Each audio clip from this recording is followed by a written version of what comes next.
Hai semuanya. Ya, jadi kali ini gue akan ngajak lu pada liburan virtual nih, berkunjung ke negara tetangga yaitu Vietnam. Ya, mari kita bersama-sama melihat keindahan dan hal unik apa yang dimiliki oleh negara ini. Sebelum berangkat, mari kita bersiap-siap dulu. Jangan lupa bawa ciki dan bawa kopi karena perjalanan kita cukup jauh kali ini. Dari Jakarta ke Hanoi kita membutuhkan waktu kurang lebih 3 jam non-stop. Dengan tiket termurah seharga Rp1.100.000, kita sudah bisa mengunjungi negara Vietnam, termasuk bebas visa selama 30 hari. Oke lah, jika semua dirasa sudah siap, tanpa berlama-lama lagi, mending langsung saja kita berangkat.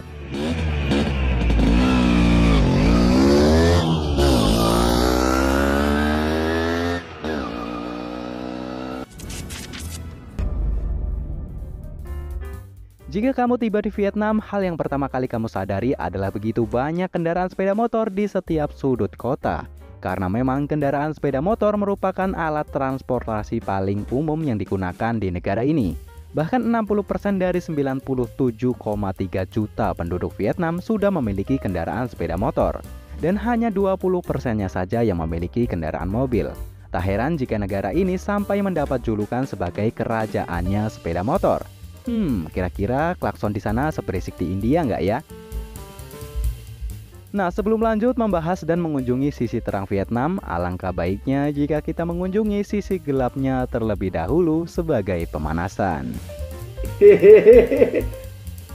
Di Vietnam, kasus menjanjakan diri kepada om-om masuk ke dalam tingkat yang cukup mengkhawatirkan. Bahkan sebagian besar dari pelaku merupakan wanita di bawah umur. Dan menurut survei, lebih dari 100.000 orang terlibat dalam industri ini. Mereka didistribusikan ke kota-kota besar yang ada di Vietnam, seperti Hanoi, Ho Chi Minh City, Da Nang, Phuoc Hoc, dan Hoi An.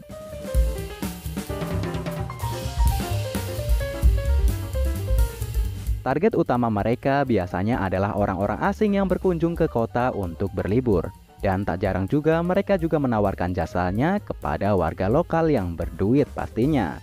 Meskipun ilegal, namun pekerjaan ini bisa dibilang cukup menjanjikan jika dilihat dari segi penghasilan.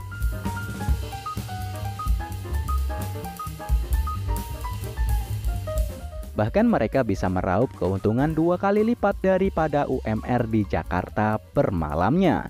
Ya, dengan uang yang fantastis tersebut membuat lebih banyak mbak-mbak di sana yang berminat untuk berbelok ke jalan pintas tersebut.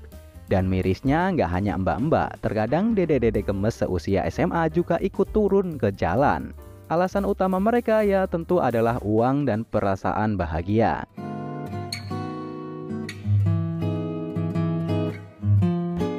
Ya, dari sore hingga malam mereka biasanya akan nongkrong di tempat-tempat orang berduit berkumpul.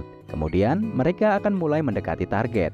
Awalnya wanita tersebut akan bersikap seperti orang normal pada umumnya, mulai mengobrol dan bersenda gurau, hingga akhirnya mereka akan mulai menawarkan jasa mereka di sela-sela percakapan. Target utama para wanita malam ini biasanya adalah turis berkulit putih setengah parubaya. Karena mereka biasanya sedang frustasi dengan masalah hidup yang sedang dihadapi. Sehingga mereka sangat butuh hal-hal yang membuat mereka merasa senang.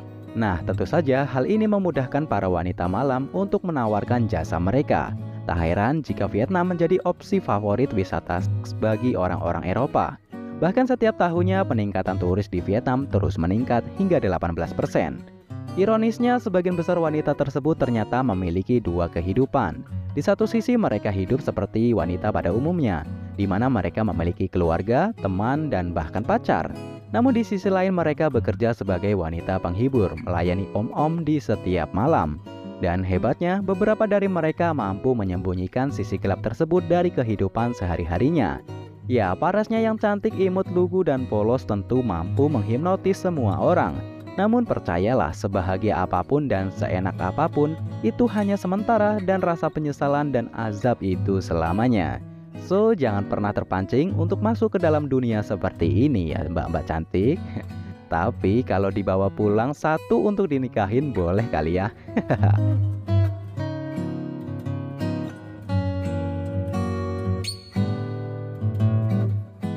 Oke, ini mungkin udah terlalu gelap. Mari kita menuju ke sisi terang negara Vietnam. Jika kamu jalan-jalan berkeliling kota menggunakan mobil, maka kamu akan dianggap sebagai orang yang sangat kaya. Karena mobil di negara ini dianggap sebagai barang mewah dan hanya orang-orang kaya raya lah yang bisa memiliki mobil di Vietnam. Namun bukan karena harga mobil di sana yang sangat mahal, melainkan pajak yang diberlakukan di negara ini sangat tinggi. Meskipun memiliki pajak yang bisa dibilang cukup tinggi, namun biaya hidup di negara ini sangat murah dan gaji yang didapatkan juga terbilang cukup tinggi, yakni berkisar antara 4 juta sampai 5 juta rupiah per bulannya. Namun gaji ini hanya berlaku untuk pegawai ya. Lain lagi jika kamu jauh-jauh ke Vietnam hanya untuk menjadi kuli panggul. Mending kerja di Indonesia karena gajinya hampir sama. Menjadikan Vietnam sebagai negara tujuan untuk berlibur merupakan pilihan yang tepat. Karena kalau kamu di sini jangan pernah takut kelaparan. Ya, hampir mirip-mirip makanan di Indonesia. Makanan di Vietnam sangat murah. Hampir di setiap sudut kota dan di pinggir jalan, terdapat mbak-mbak cantik dan bening yang siap memuaskan nafsu makanmu. Dengan hanya uang Rp5.000 saja, kamu sudah bisa menikmati sebuah sup. Dan tak hanya itu, jika kamu kemalaman di jalan atau malas untuk pulang ke hotel, kamu bisa menyewa penginapan dengan harga yang sangat terjangkau, yaitu kurang dari Rp100.000 per malamnya. Bahkan harga segitu kamu sudah bisa mendapatkan sarapan di pagi hari. Jadi nggak perlu repot-repot lagi nyari sarapan. Nah, jika kamu merasa lemah terhadap perubahan cuaca, Vietnam memiliki 2 wilayah yang memiliki musim yang berbeda, di mana musim di wilayah utara Vietnam lebih banyak daripada wilayah selatan, yakni terbagi menjadi 4 musim, termasuk musim dingin, musim panas, musim gugur, dan musim semi. Sedangkan di wilayah selatan Vietnam hanya memiliki 2 musim seperti di Indonesia, yaitu musim hujan dan musim kemarau. Ya, berlibur ke Vietnam nggak afdol rasanya jika kamu nggak berkunjung ke Sungai Mekong. Ya, sungai terpanjang ke-8 di dunia. Inilah tempat syuting film buaya yang sering kali diputar di TV-TV Indonesia. Nah, kalau kesini jangan lupa bawa alat casting up, kita casting buaya. Hampir sama seperti di Indonesia, makanan pokok di Vietnam adalah nasi. Dan masakan terfavorit yaitu bernama balut.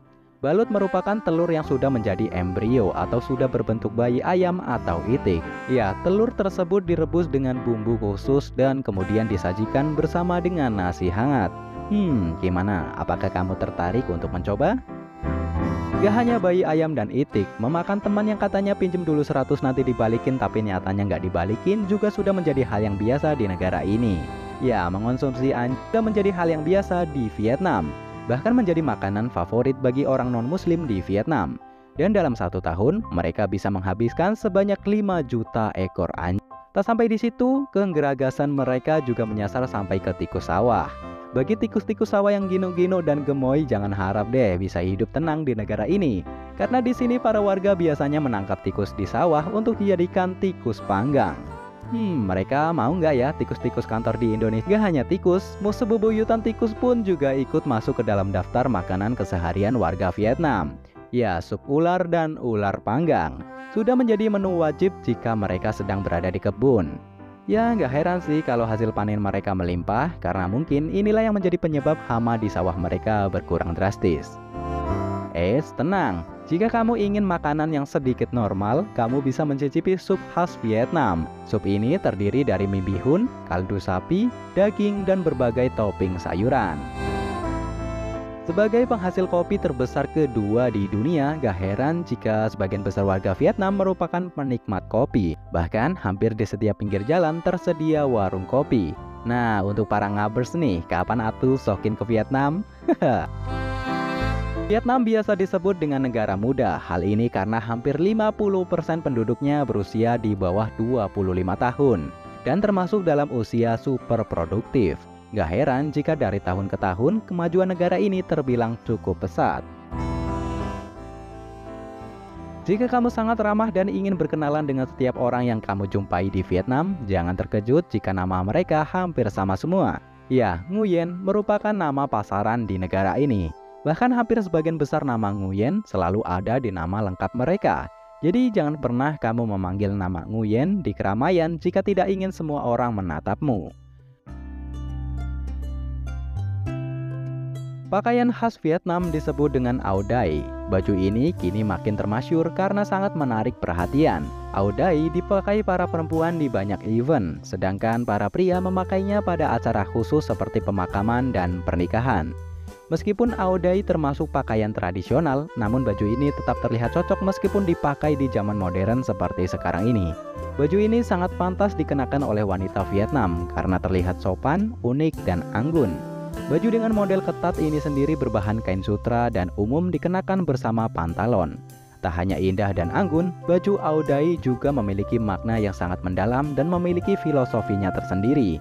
Misalnya saja nih, baju ini dijahit dengan 5 bagian tubuh. Hal ini memiliki maksud 4 bagian tubuh pokok dan 1 bagian tubuh tambahan. Makna dari hal tersebut adalah baju ini dijahit di 4 bagian tubuh, yaitu memiliki makna untuk ayah ibu pihak suami dan ayah ibu untuk pihak istri. Sementara yang kelima adalah simbol si pemakainya sendiri. Di Vietnam, hal yang menjadi standar kecantikan adalah warna kulit. Bagi mereka yang berkulit putih akan dianggap cantik. Maka tak heran jika kebanyakan wanita Vietnam putih, mulus, bening, glowing, cleaning, meling karena memang mereka terobsesi memiliki kulit putih untuk memenuhi standar kecantikan di negara tersebut. Aku padamu, Mbak. Jika kamu merasa jodohmu ada di Vietnam, kamu bisa mengunjungi salah satu pasar yang cukup unik, yaitu Pasar Cinta. Di sini bagi para jomblo abadi bisa mencari pasangan mereka sesuai dengan spek yang mereka inginkan. Tapi maaf aja nih, untuk kalian yang nyarinya spek akhlak seperti nabi dan fisik seperti artis Korea tidak tersedia di sini karena spek seperti itu mustahil ada, gob. Di Vietnam terdapat kepercayaan unik yang disebut sebagai agama Vietnam. Agama ini sendiri lahir pada tahun 1926 yang terbentuk dari campuran dari berbagai keyakinan dari agama lain. Di agama Vietnam atau yang lebih dikenal dengan agama pribumi ini terdapat kepercayaan jika orang yang sudah meninggal tidak benar-benar mati, melainkan hanya berpindah alam. Oleh sebab itulah mengapa mereka sangat terobsesi memiliki banyak harta seperti perhiasan, kendaraan, dan barang mewah lainnya. Karena ketika mereka meninggal dunia, mereka masih bisa memilikinya di alam selanjutnya, yaitu dengan cara membakar gambar atau simbol dari barang tersebut. Kemudian asap dari sisa pembakaran akan menuju ke alam kedua mereka. Wah, gerab antar alam nih. Oke lah, gue rasa cukup sampai di sini pembahasan kita kali ini. Terima kasih telah menonton sampai akhir dan sampai jumpa di video selanjutnya. And bye-bye.